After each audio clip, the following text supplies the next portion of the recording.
And so what I just witnessed is one of the greatest reactions of all time after failing a lift.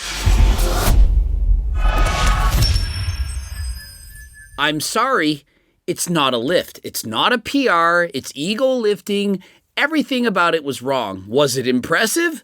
Sure, absolutely. But bro, you gotta lift correctly. And so everyone loves Lex Little, and I'm hearing the haters chirping right now. Not natural. How could you get so strong?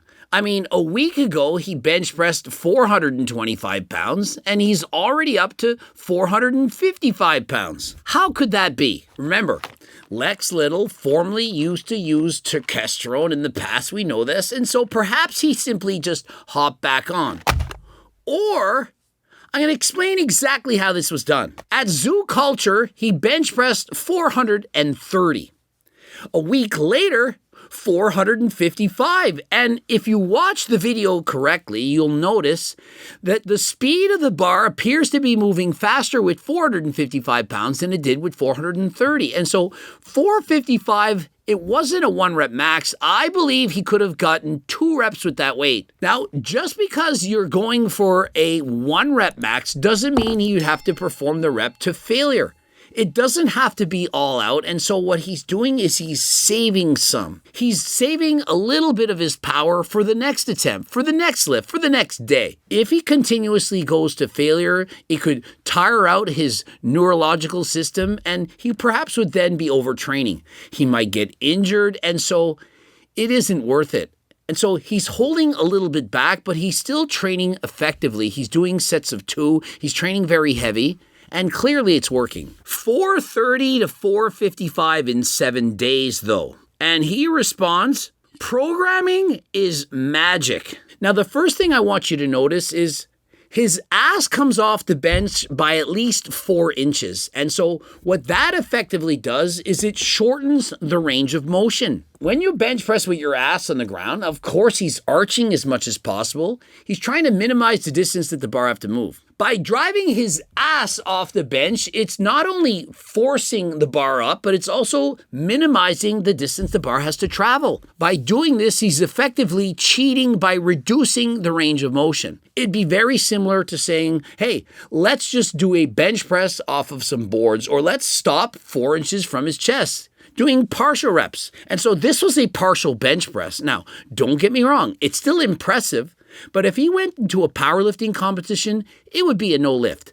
Next, how long did he pause the weight on his chest? Was it a very brief pause? Did he pause for a second? Did he pause for a clap? He didn't pause for anything. And so again, if it was done in powerlifting competition, even with his ass on the bench, it would have been a no lift. Next, you see the style of the bench that's being used? It's called Rogue. That is known as a fat pad.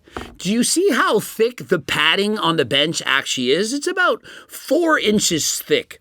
The bench is over 12 inches wide. It's 12 inches in diameter and 4 inches thick. Bro, it's a 12 by 4. What you may or may not realize is that this is dramatically helping him on his lift. In comparison, when he bench pressed 430 pounds at Zoo Culture, the padding is a lot thinner and it's a lot more narrow. And so you're thinking, well, how does that matter? I'll tell you how it matters. When you're bench pressing on a fat pad, as your elbows are coming down, your arms are literally sinking into the pad. It's sinking in and it's creating a recoil. It's literally going to be pressed up against the cushion of the bench. And so your arms are sinking into the pad. The pad is then getting compressed, and eventually it's going to push itself upwards. And so it's analogous to this. Imagine a spotter is standing under you, and their hands are under your arms, and they're pushing the weight up. Would that not make you lift a little bit more? That's what's going on. And so if he were to try to perform this in competition, he would lose approximately 20 pounds from having a regulation bench, approximately 20 pounds from having to keep his ass on the bench, and 20 pounds for having to pause the bar. This is 60 pounds. And so that 455-pound bench press could very easily drop to 395. Still a very impressive lift at 93 kilograms or 205 pounds, but a lot less than you're seeing. I don't know. If he has taken his bench PR to failure in a minute, bro has definitely gotten way stronger since that 420 to 425 bench a year or so ago. Is he actually stronger though? If he used a different bench, didn't keep his ass on the bench, and didn't pause, would he have actually gotten stronger? And so many times people get caught up in setting PRs. Every time you set a PR, there's a huge rush of dopamine. You see it in his face, in his excitement, in his voice. Bro is so excited. It's as if he won $1 million. That is the feeling get when you do a PR. What he's doing is he's cheating to get that dopamine, to get that PR. And so eventually, he's not going to be able to cheat anymore.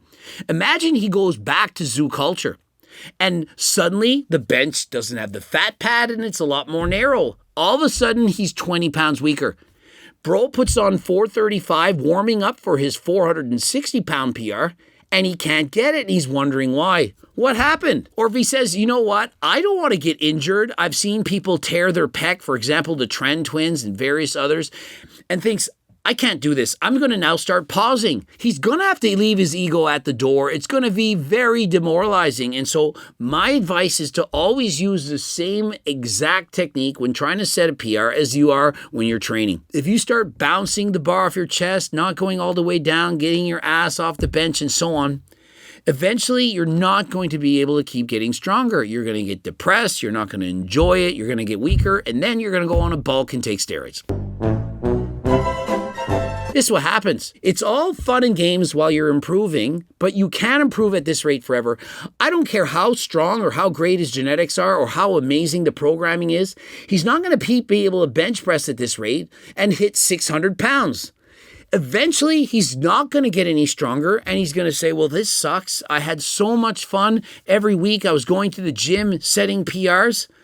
And so it's going to be very depressing. And so if I were coaching him, I would have said you weren't going to do 435 pounds. He'd done 430 previously. You can now do 435. This is enough. A 5-pound PR is almost enjoyable as a 25-pound PR. Winning $5 million isn't that much more exciting than winning $1 million. And so it would be much more enjoyable to, for example, win $1 million for 5 years straight than to win $5 million on your first year and never win ever again. That is the analogy of what it's like to lift weights in the gym. And so if you can stretch out your gains, you can slowly progressive overload using the same technique, making sure that you're pausing the weight and so on, you're going to be way more happy than if you, for example, were to abuse performance-enhancing drugs and make significant changes, significant gains in a very short period of time. Now, I'm not saying he's using steroids, SARMs, PDs, and so on, but what I am saying is he's cheating. He's cheating himself.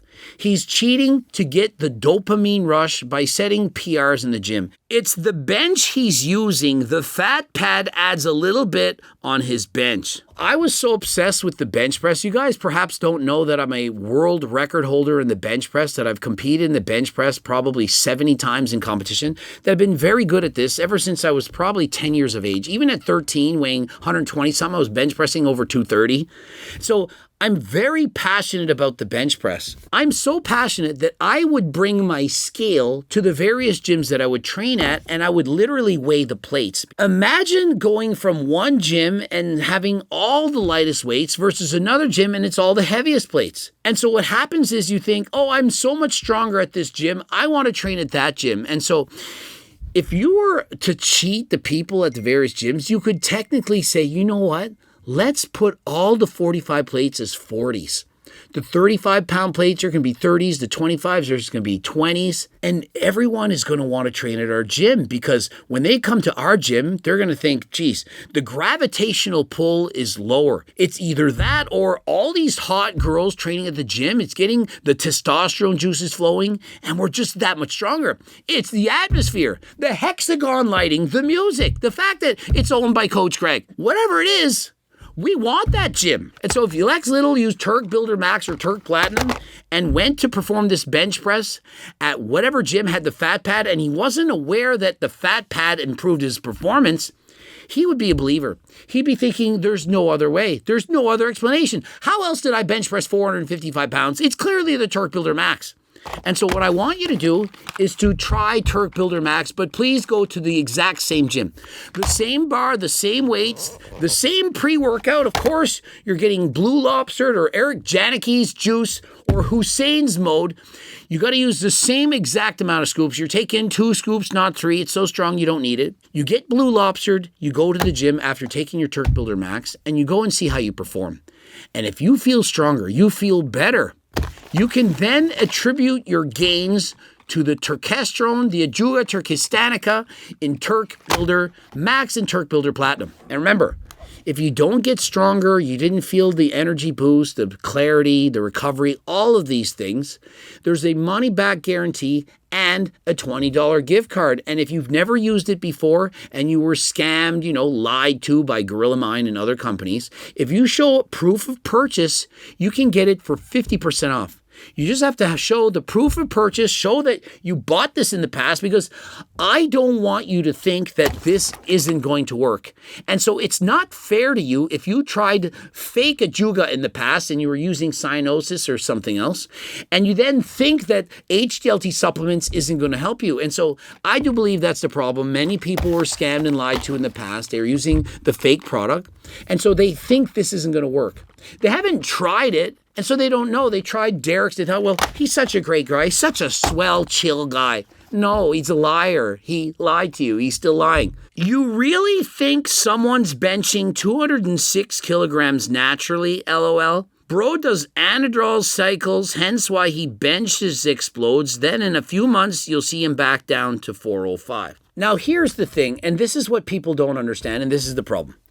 People think, there's only perhaps 1 in a million people that can do this. I'm going to go with that. Lexx is 1 in a million. And you're thinking, everyone's 1 in a million. We got Lexx, we got Julian, we got Hussein. The list goes on and on. All these 1 in a millions. I mean, frankly, I'm 1 in a million. Think of the things that I've done. And so how are there so many 1 in a millions out there? Well, I'll tell you why. There are 8 billion people on this planet. That means there are 8,000 million people. Do you not think you're going to be somehow made aware of perhaps 100 of them? Let's say you think of all the best fitness influencers in the world and you think of all of them. Anyone with 100,000 followers plus, there's probably 100 of them out there that just, it seems too good to be true. How is it possible? Explain it. How is bro so strong? But don't you think that where everyone has a cell phone now, the freaks of the freaks, the 1 in a millions are all going to stand out. They're going to post their videos of bench pressing, whatever weight they're bench pressing, deadlifting, and so on, or they're going to show their crazy transformations, and so they're clearly going to stand out. That's why there's so many 1 in a millions right now. When I was 20 years of age, back about 100 years ago, there were no cell phones. The internet wasn't invented. And so we didn't know about all these other people. And so when I was growing up, I thought I was the strongest guy in the world. No one can beat me. Where are they? Everywhere I go, I'm the strongest. And so I'm thinking, I have the best physique. I'm the strongest. There's probably no one out there who could ever beat me. When I did my first triathlon, I thought I was going to be the champion. I had the best cardio of all my friends. I rode bikes, I ran, I swam. Who's going to beat me? I did my first triathlon. I told my dad, how am I going to know which one of those bikes is mine? There were 81 competitors. I had glasses. I could hardly see. He's like, I'll point out the bike. I get out of the swim. He starts laughing, pointing, saying, there's your bike, the only one left. I got last place. I thought I was going to win. I had no idea that there were so many adults out there who actually trained for triathlons. It's prior to the invention of the internet. Guys, it's 100 years ago. In today's day and age, you all see everyone. Every single freak, every guy who can bench press triple their body weight, double their body weight, has 200 pounds of muscle and 20-inch arms. You see all of them. And so you think, there's no way that you have that because I don't. None of my friends are that strong. I don't see anyone who can do that. And so you must be cheating. And so you're coping. You're on the copium and you're addicted harder than last time. You can't fathom the thought that somebody has better genetics than you. It hurts you to know that other people are simply stronger than you, have better genetics than you, and have more muscle than you. Do you ever think about how many people out there are smarter than you? I see friggin' 3-year-olds who are doing Rubik's Cubes in a few seconds. There are kids out there who can calculate numbers faster than a calculator. There are guys who are 7'6" tall. They're not on growth hormone. They're not cheating. And so there are freaks. If you look at the best people, the one in a millions, everyone is good at something. There are people out there that can memorize entire phone books. It's insane. And so I'm sorry that this hurts you. And yeah, I know your comment. You don't have to write it. I already get it. I've lost all credibility by saying that Lex Little is natural. All my credibility is gone because Hussein Farhat passed 3 blood work tests in a row. And he's this one guy in a million who was able to put on 45 pounds of muscle in 3 years natural. I get it. You don't like hearing that. I don't like knowing that there's people with IQs of 180 that can memorize people's names faster than ever before. I'm jealous. I want to memorize people's names. I can't memorize hardly anyone. Half my friends, I don't remember their names. Bro, how low standards you got for yourself. Definitely not on gear. It's literally so easy to see. It's not easy to see, but how low are the standards? I mean, the comment was greatest natural to ever exist. Like, ever in the history of time, it's Lex Little who cheated a 455-pound bench press at 206. Do you really think this is the best natural lift ever? I bench pressed more than this with a pause weighing in the 190s. And I was natural. Oh, don't believe it, because Coach Greg, you were on steroids since you were 18. You don't need to believe it, but I was literally stronger than Lex Little and smaller. Well, maybe it was my little T-Rex arms. Yeah, well, maybe it was this, maybe it was that. But it happened. And trust me, I'm not the greatest bench presser to ever live. There are people who are 100% natural that bench press over 500 pounds while weighing just around 200 with a pause. And so, yes, it's very impressive. But there are people out there who you just would not believe how impressive they actually are. Didn't spot because I'm waiting on 5 plates. And so here's the thing. Once you start making gains and you start getting traction, people start cheering for you, you're going to want to bench that much more. This 455, it actually looked easy. It looked like he probably could have benched 475 pounds. Now, mind you, with the same technique, cheating the entire time. But is he not going to then want to show 475 pounds and then 495 pounds? And what if when he gets it? Will he not then want to do 500? And once he gets 500 pounds, will he be thinking, you know what, I want to do the world record? And so you're going to continuously move the goalposts. I'm sure at one point in his life, 405 was the goal. That was the dream. And I'm certain it moved up to 455. And now that he's got 455, what's next? 495. The 455 doesn't count. It wasn't a good lift. It was cheating in every sense of the word. But he's marked it down. He's getting a lot of likes. People are liking the lift. And so, hey, I see nothing wrong with that. But I also know that it's going to be depressing when he goes to zoo culture and he cannot press this weight. No hate, man. You are as strong as fuck. Don't understand me wrong. But, you see, and so it's so hard to just tell people what they need to hear, not what they want to hear. It's very easy to say, strong as fuck, unbelievable, you're my hero, you're the GOAT, greatest natural of all time, all these things, easy to say. But when you have some criticism, notice how if you preface it with, I like you, you're a good guy, no hate, I'm saying this as a friend. You can't just say, hey, you cheated to weight up, because everyone's going to hate on you. And so notice how much harder it is to be honest. Very, very hard. And so he says, there was no pause and your butt was lifted. I just wonder if you're coming back to powerlifting, so lift by the rules. Defeated natty limit propaganda. And so there you have it. Everyone is expecting Lex Little to bench press 495 pounds. I think that they'll actually be disappointed if he doesn't. I personally hope that he does. But do you know what I hope more than that? I hope he hits 455 with a pause. Actually, what I would like to see is 200 kilograms, which is 441 pounds in competition. The bar pauses and he lifts it up successfully in competition. That would be impressive. 200 kilograms at, I believe he could compete at 93 kilograms. This is a very, very impressive weight.